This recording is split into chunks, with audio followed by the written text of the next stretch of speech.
الميزان وكارت الحظ ونصيحة للميزان. باش ناخذ لك الكارت هذا يا ميزان، هو اللي قال لي اوه خلي نخرج.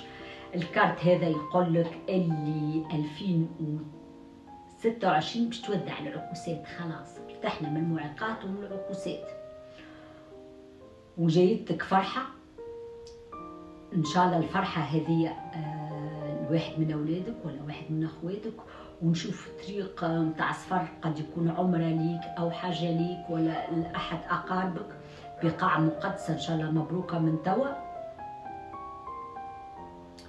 بعد عن الناس اللي طاقتها سلبيه وما عادش تسمع لي يشكي ويبكي، اللي عنده حاجه يجي الميزان يصبها يشكي ويبكي وهما يتفرهدوا وانتي يصدروا لك طاقة التعاسة نتاعهم. انتبه للنقطة هذه بالذات يا ميزان في 2026. اللي باش يجي يقول لك حاجة باهية تصمتوا واسمعوا وافهموا، اللي يجي باش يشكي لك ويبكي لك هو يتفرهد وانتي تتعب ويركبك طاقة التعاسة، راك انتي الخاسر الأول.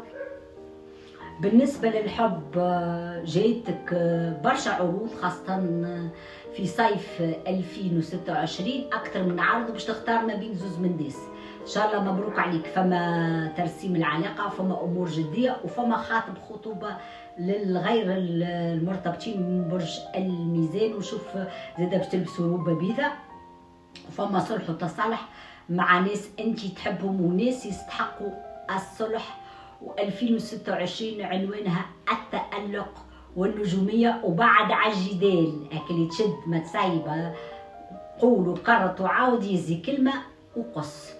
وسنة مليانة بالخير يا ميزان. ونحي من مخك التفكير، حاول باش تركز على